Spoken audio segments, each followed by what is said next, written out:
Ah, your highness. Heir apparent? What do you know? Spit it out. A slight expression of guilt flits briefly across Boindill's face, but he's soon back to his old self. A scholar as High King has something to it. You'll certainly have our votes, that's for sure. Boindall nods in agreement. As High King, you could unite the kingdoms and get them to do battle against Nod-On. You look at your friends and aren't really sure whether they are trying to pull your leg or not. I can't be High King. I got all my knowledge from books, and you're pulling my leg, right? The twins' grins grow ever wider, and it would seem they can hardly contain themselves. Just talk to High King Gundrabur and Belendalin. They will explain everything. High King Gundrabur seems, well, old? He is ancient, even by Dwarvish standards. He has been old for as long as I can remember. Belendalin has taken care of most matters for dozens of cycles. But Gundrabur always has the final word. His mind is younger than all of ours, I tell ya. Belendalin should become High King. I was there when a runt took his arm. He still managed to kill half a dozen of them afterwards. What fighting spirit! We had to drag him off the battlefield. The law requires that a firstling or a fourthling must be chosen as the new king of all dwarves. And, as the firstlings didn't turn up... For the first time you have the chance to appreciate the beauty of the place. You suddenly forget what you wanted to say. I've never seen such masterful masonry. To be honest, I didn't even know that stone could be worked in such a way. Ha ha ha! The secondlings are the best masons of all the kingdoms. That's how Fracas made us. Well, he made some of us into warriors too. Boindall glances at his brother, and he laughs with satisfaction while looking around the hall himself. I think I'll continue to look around. Don't get lost. And tonight, we will finally drink a lovely dark ale in the glowing anvil.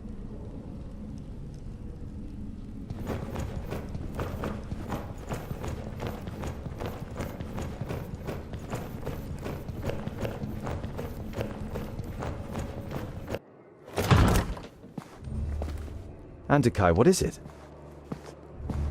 I came to return these books to you, Tungdil. Luckily, I was able to make sense of most of it. You observed how the Mager took time to study the books during your escape. They are records from the Outer Lands. They tell of demonic beings from Barren Ground who can take possession of humans and invest them with great power. Immortality, for example? The Mager nods seriously. They speak of an axe forged by the Undergrounders called Keenfire. It is said to have the power to cut through the flesh and bone of the living and completely destroy the demonic spirit deep within their soul. So you think a demon from the Outer Lands has taken possession of Nudin? He looked very different when I encountered him in Parista, and he rose from the dead even though you cut off his head. That can't be explained purely through the power of the perished land. And he wanted to prevent these books from falling into our hands. That would only make sense if Keenfire had the power to defeat him. Where is this Keenfire? I don't know if this weapon was ever forged. It requires rare materials and masterful craftsmanship. The purest, hardest steel, stone barbs decorated with runes, a hilt of Sigurdaisy wood, inlays made of all the noble metals, the blades studded with diamonds, smithed in the hottest forge. We are dwarves. We have the most talented craftsmen. And you have the Sigurdaisy wood. It is amongst the objects in your rucksack, which is fortunate as there are no more Sigurdaisies in Girdlegard. But even if you manage to forge the axe, it might all be just a fairy tale. It's too little to wager our lives on. Do you know these Undergrounders? I have never heard of the Undergrounders, but I've been to the Outer Lands before. It must be terrible. The hordes of Tion have marched from there against our strongholds for thousands of years. It's not as bad as you think. It is certainly safer than a land in which a magus possessed by a demon is on the loose. We can get all the missing materials, as well as a gem cutter, here in the stronghold. After all, Gandagar and his fourthlings are here. A stonemason from the secondlings, and I can smith. The Mager looks at you thoughtfully, and for a short time it seems as though your enthusiasm is rubbing off on her. But then she says, I wish you good luck, Tungdil. You still want to leave Girdlegard, but what will happen to your realm and all the other realms? I admire your optimism, my friend, but it isn't wise to stand in the way of a rolling stone. I don't wish to give up my realm, but I would only be prolonging the suffering unnecessarily. But you don't want to let the last Mager in Girdlegard go. Unfortunately, you can't think of anything that could cause her to stay. Many thanks, Honourable Mager, for all that you have done.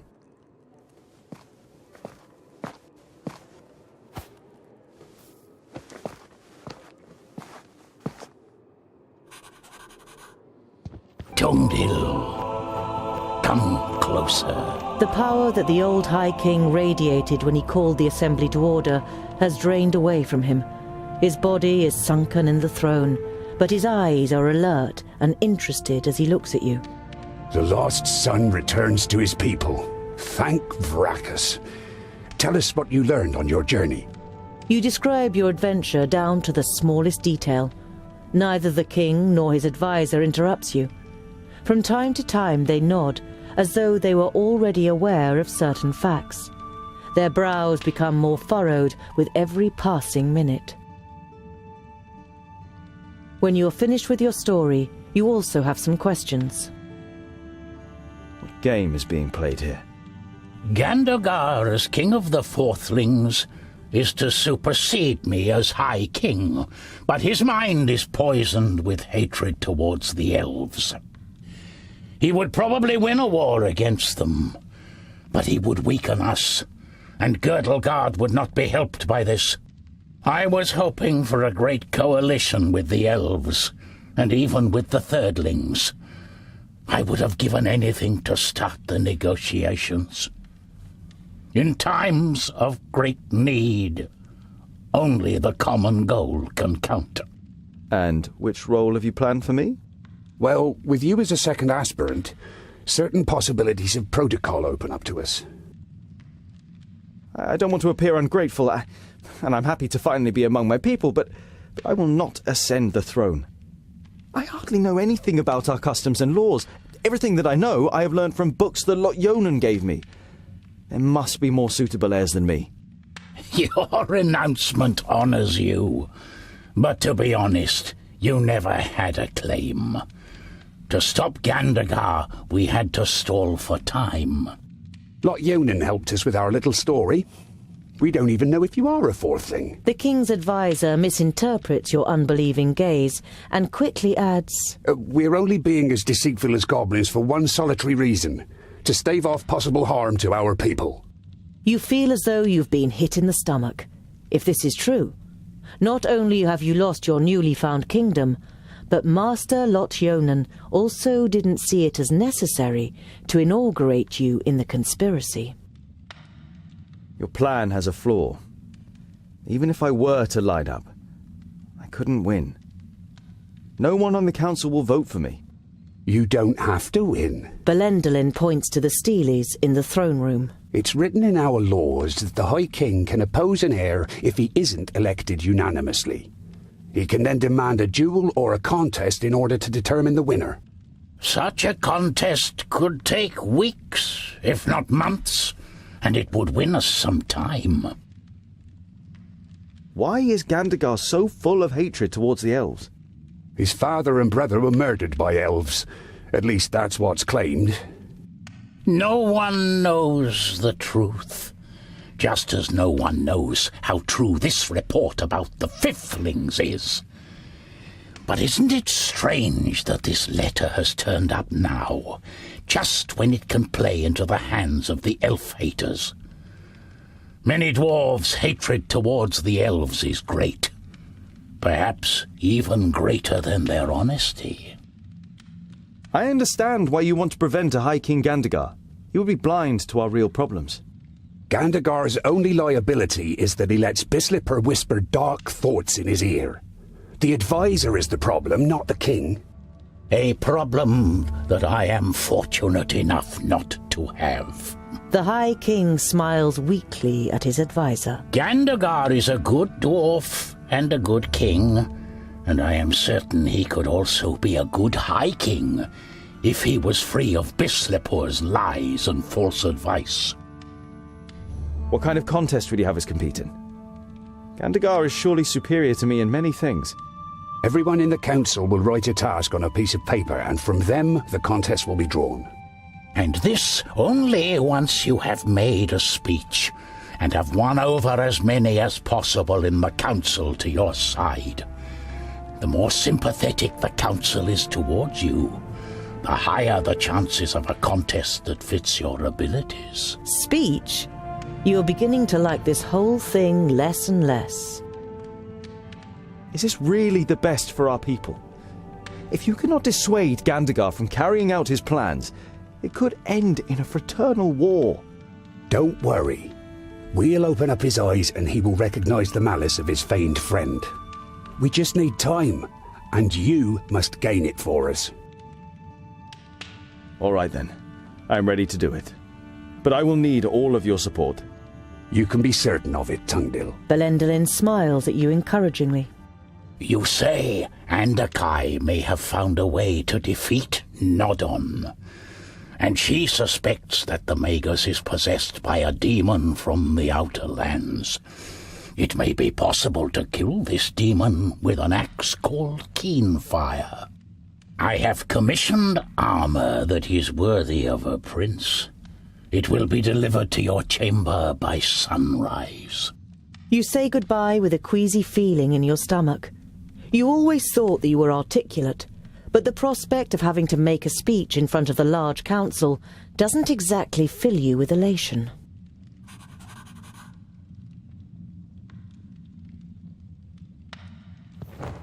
Vracus, who made the Dwarves of stone, has himself been hewn from stone by these self-same dwarves. A masterly piece of work, like one of which only the masons of the Secondlings can still accomplish today.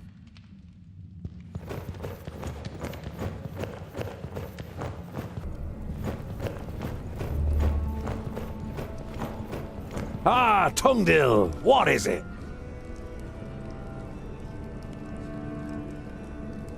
Andakai deciphered what was written in the books that Goren wanted to send to Turga the Fairfaced.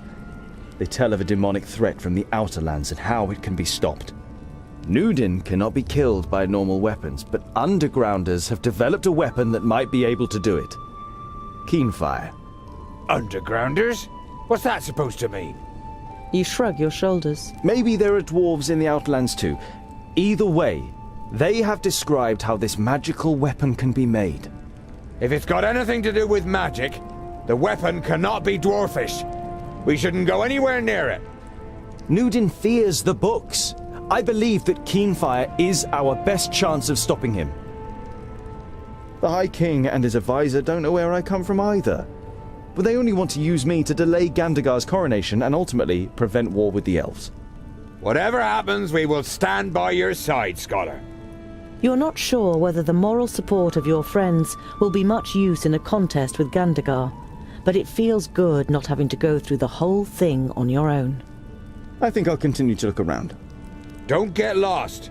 And tonight, we will finally drink a lovely dark ale in the glowing anvil.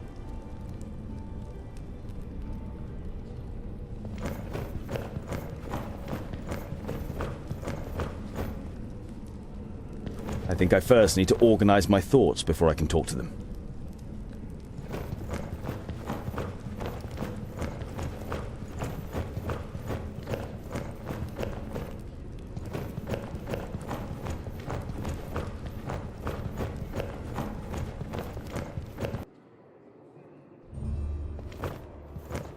You are looking forward to the first proper bed for weeks. You undress and lie down. Before you know it, your eyes close and you fall asleep. When your new armor is brought to you the next morning, you can hardly believe your eyes. However, as a smith, You can't stand the fact that you haven't contributed anything to it, and decide to add some inlays.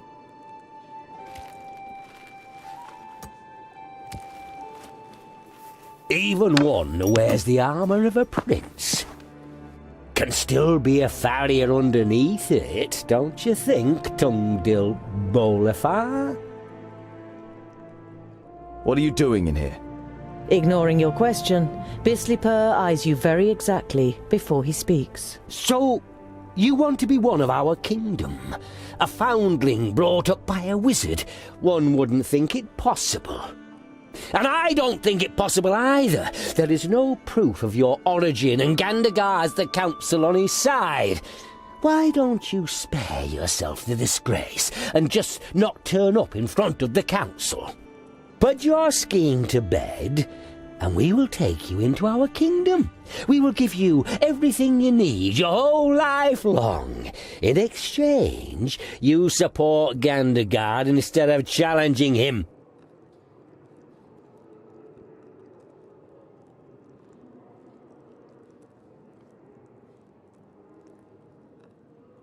Proof? Oh, you mean like your letter that has been found after 1,000 cycles and makes the elves responsible for the fall of the Fiflings?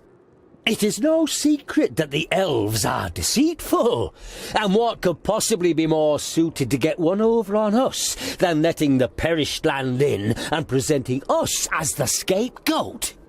The elves have been displaced by the perished land and are now almost eradicated. I said they are deceitful, not wise. Children of the Smith cannot be silenced. You are a dwarf, I confess, but no fourthling can remember a dwarf child ever going missing. And you know thousands of the fourthlings personally, and know exactly where they live in the mountains, what they're planning, or what small tragedies take place in their lives? You have a sense that all the long evenings in the library and debating with Lot Yonan weren't for nothing, as Bislipur struggles for a reply, then lets it go. And what if I don't withdraw my candidacy? You wish to stand against your own king? A stray dwarf offending a deserving leader such as Gandagar through his claim? No one in the Brown Range will like that. Prepare yourself for life as an outsider among the fourthlings. You have had enough of this dwarf. He makes you feel uneasy, or worse still. Get out! A humanized bastard will not issue me orders.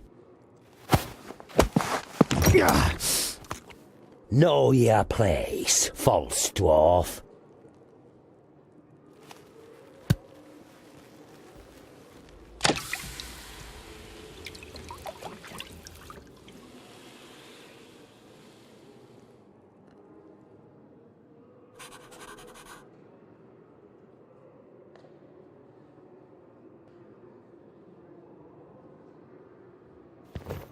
Some of the gold has left a coin-sized mark on the back of your hand.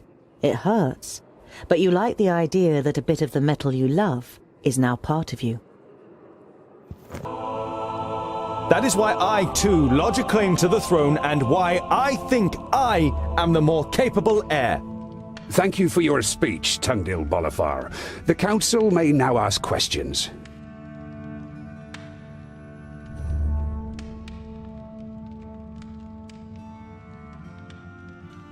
Bislipur? Nothing you say will convince anyone here. You didn't grow up amongst us, and no one knows if you really are a fourthling.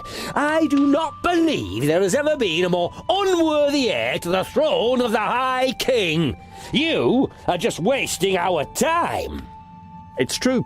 I have nothing to present to you regarding my lineage that would eliminate all doubt.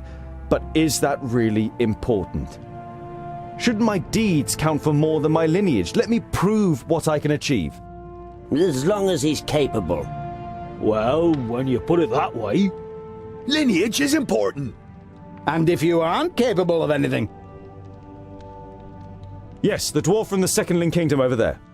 You say that a war against the elves would be madness. But how can such a young dwarf as you judge that? You've hardly seen anything of the world, has he?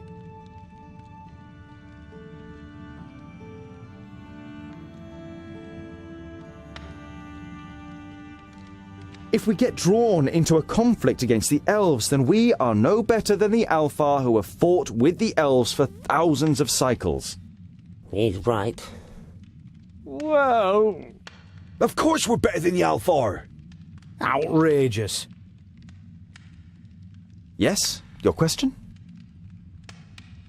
Just so I get this right, you want to forge a weapon that is described in a book of fairy tales from the perished land to kill a demon that none of us has ever seen? I have most definitely seen it. Goimgar, Yellow Belly, Shimmerbeard.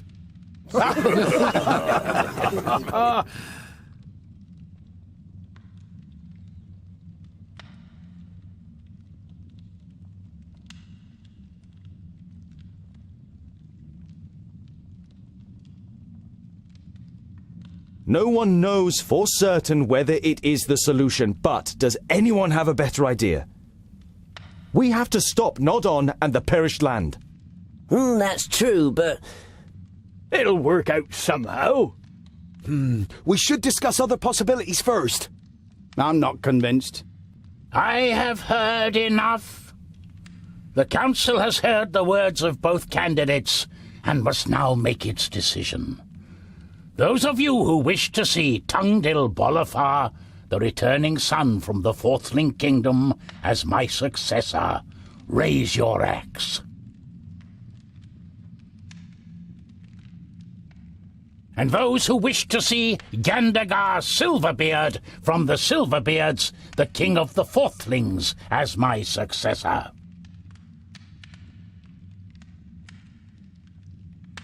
Gandagar has received more votes. very good. Ha ha! Excellent.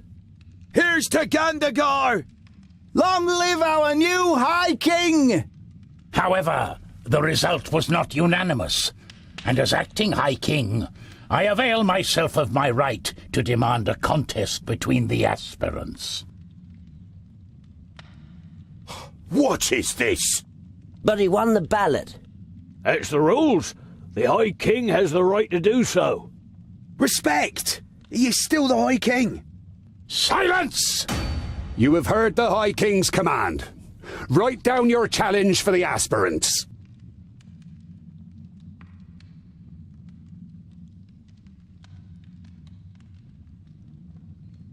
Are you ready? The one that masters this task first will become the High King. It is an expedition. The trial is to lead a group to forge the axe Keenfire in the Grey Range, which can then be used to fight against the Magus Nodon. An expedition into the perished land? Ha ha! Brilliant! You can't be serious.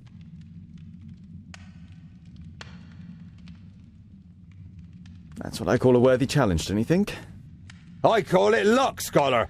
Of all the challenges, Bislapur draws this one.